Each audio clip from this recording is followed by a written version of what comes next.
Queridos amigos, sejam bem-vindos ao canal Videira Espírita. Meu nome é Cristina Brito e este é o programa O Evangelho segundo o Espiritismo, projeto 15 minutos. Hoje nós vamos terminar o item 1 da introdução do Evangelho segundo o Espiritismo para começarmos o capítulo 1. Lembrando que não veremos o item 2, o 3, o 4, não veremos, certo?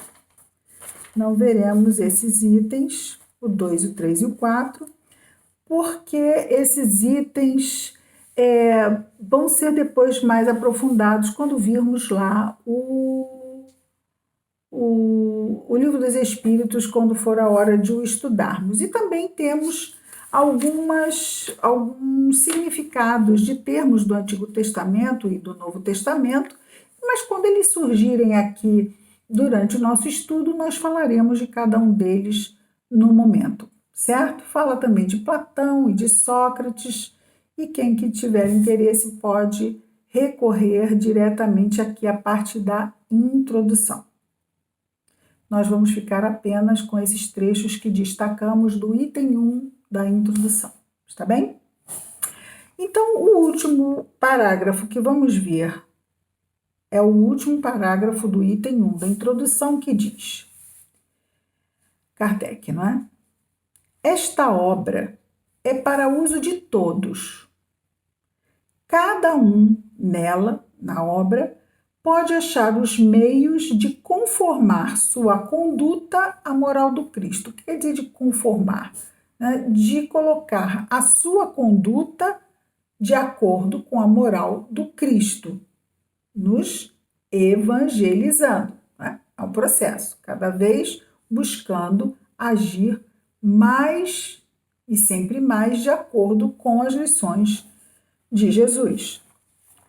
Os espíritas, nos diz Kardec, nesta obra, encontrarão, por outro lado, as aplicações que lhes concernem mais especialmente, porque já teremos, além de ser a parte moral, será uma parte moral acrescida do entendimento que nos possibilita o conhecimento espírita, daí ele fala dos espíritas. Graças às comunicações estabelecidas de hoje em diante, de um modo permanente, aqui ele está falando das comunicações mediúnicas, não é? Que foram a base da codificação, porque a revelação espírita é trazida pelos espíritos, Kardec apenas codifica, ou seja, organiza todo esse conhecimento. Então, graças às comunicações estabelecidas desde hoje em diante de um modo permanente entre os homens e o mundo invisível, a lei evangélica ensinada a todas as nações pelos próprios espíritos será mais letra morta, porque cada um a compreenderá e será incessantemente solicitado a praticá-la pelos conselhos de seus guias espirituais. Mas eu não recebo nenhum conselho de meu guia espiritual. Não recebo assim, né? Percebido pelos sentidos físicos. Mas se estivermos devidamente sintonizados, e para isso, não é? Vibrando em níveis mais altos, mais enobrecidos, estaremos aurindo, ou seja, nos valendo dos seus conselhos, dos nossos mentores, pela via intuitiva. Aquele pensamento que chega e diz assim, acho que está me vindo aqui uma ideia, eu acho que eu vou ligar para fulano, vou me desculpar daquilo que eu falei. Quantas coisas, não é?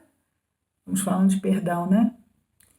Para que o outro me perdoe. Às vezes a gente só pensa que o outro devia me perdoar, mas isso também, né? Também muitas vezes o outro, eu preciso expressar ao outro o meu pedido de desculpas pelo meu erro, não só o outro para conosco, não é?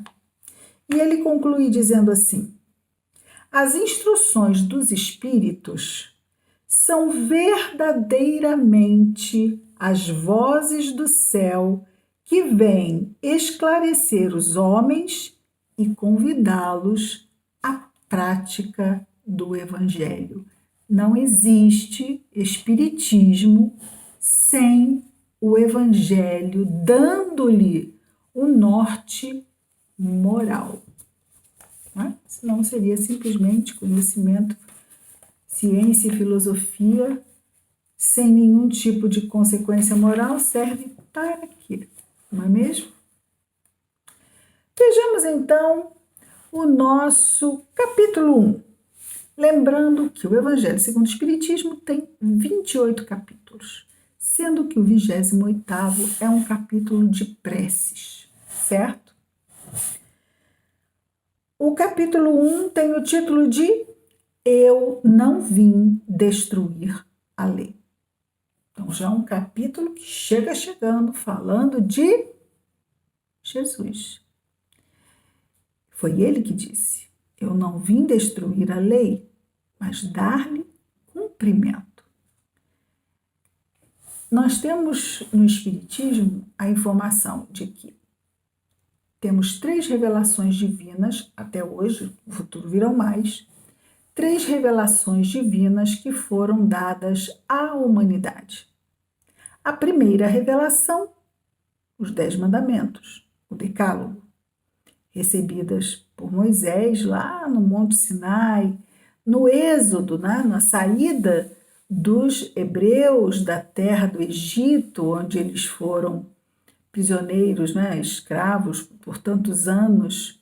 E aí a história de Moisés é muito bonita, porque ele, nascendo hebreu, foi adotado pela casa real do faraó e se tornou um homem poderoso. E no momento certo, ele que já vinha em missão, se colocou impondo ao faraó a libertação do povo hebreu, que só aceitou após as pragas, não é? Que vieram, porque ele não queria, claro, ele ia libertar um povo que estava servindo a ele sem custo nenhum. Isso é ser escravo, não é? E então, depois das pragas, ele lá decidiu libertar, sendo que foi atrás para matar os que estavam indo embora. E aí houve o mar se abriu, e depois de passarem os hebreus, quando estavam passando os egípcios, o mar se fechou.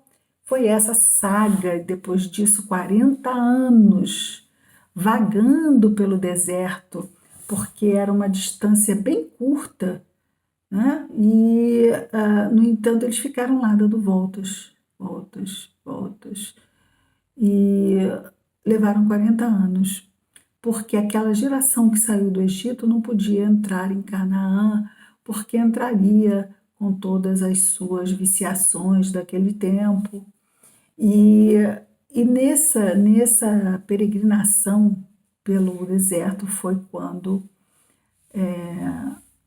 Moisés recebeu a primeira revelação das leis de Deus, que são os 10 mandamentos. Mais ou menos 1.500 anos, 1.350 anos depois, veio a segunda revelação das leis de Deus, através de Jesus, que não recebeu de ninguém, trouxe nele mesmo. Ele, o enviado de Deus, o Messias, o Cristo, veio trazer a segunda revelação das leis de Deus, que é o Evangelho. Depois disso, 1.800 e poucos anos depois, chegou à humanidade a terceira revelação das leis de Deus, que é a doutrina espírita, desta vez trazida pelos espíritos e organizada, codificada por Allan Kardec. Neste primeiro capítulo, que tem o título de Eu não vim destruir a lei, Jesus, que veio trazendo a segunda revelação, diz que não veio destruir a primeira, veio dar-lhe cumprimento. Então, nós temos que a cada revelação, ela se amplia e se aprofunda. Por quê? Porque na primeira revelação eram 10 mandamentos, que aqui vamos ver. Simples, não faça isso, não faça aquilo. É como uma criança, não é? Não mexe nisso, não bota o dedo aí, não come aquilo ali. Não, não, não, e não se explica por que não. É não. Por quê? Não adianta você explicar. É como aquela criança pequena que você explica. Olha, não pode comer. Por que, mamãe, que eu não posso almoçar chocolate? Ah, meu filho, você não pode almoçar chocolate? Por quê? Porque é carne, porque o arrozinho, porque a saladinha. Tem um montão de elementos que fazem você ficar fortinho, que fazem você ficar saudável. E o chocolate é diferente, é para comer depois. Aí você depois explicar isso tudo? Ah, tá bem, mamãe. Mas posso ficar e almoçar só chocolate? Entendeu alguma coisa? Nada. E diz a mãe? Não. Não explica mais nada. Já explicou, não deu jeito. Então, o Aldo chega e a primeira revelação é não faz isso, não faz isso, não, e não tem explicação. A segunda revelação, que veio mais de 1000 anos depois, já veio para uma humanidade não tão pequenina, né, não tão infantilizada mentalmente. Então, Jesus já trouxe, e olha que ele trouxe muitas coisas de uma forma, vamos dizer assim, já não para crianças pequeninas, mas para aquelas que já escutam história, que já sabem o sentido, né? Entender que aquela é uma história boa e quer ouvir de novo, e quer ouvir de novo, não é assim? Então Jesus nos traz aquelas histórias. As parábolas foi a forma como ele, mestre por excelência, né? Viu que atrairia a atenção daquele povo. E olhe que durante 2000 anos nós estamos ainda encantados com as parábolas. Outra coisa que nos encanta e nos chama muita atenção são as curas, não é? As curas. As profecias a gente olha e diz assim, eu não entendo muito bem não, mas é uma coisa e tanto, né? Nossa, ele fala aquilo, ele fala, também nos impressiona, não é? Enquanto que as curas nos encantam, as profecias nos impressionam. E as lições de Jesus nos confundem muitas vezes, porque, como vimos aqui na introdução, a doutrina espírita nos dá a chave da compreensão. É na terceira revelação que a gente consegue aquilo que falamos, ampliar o entendimento e aprofundar a nossa capacidade de perceber, vamos dizer assim, o que é o que, não é? Ah, então, quem eu sou? Da onde eu vim? O que eu estou fazendo aqui? Qual é o objetivo da minha vida? Nós temos essas respostas muito claras na doutrina espírita. Muito claras. Então, Jesus nos oferece um sem número de lições. E a doutrina espírita nos pega essas lições e nos clarifica. Ele chamou nossa atenção, ele nos deixou atraídos pela sua figura, pela intensidade das coisas que fez e nos fez visitar durante 2000 anos as passagens, as curas, as profecias e o seu conteúdo moral que o Evangelho nos traz, para irmos nos familiarizando. Então, quando muitas vezes a gente começa aqui a mensagem e a gente faz aquele preâmbulo, e depois quando a gente volta e vê a mensagem, ficou mais fácil. Então, quando a doutrina espírita vem, e aí a gente pega lá o Evangelho, nossa, mas agora está fazendo muito sentido, agora eu estou entendendo isso aqui.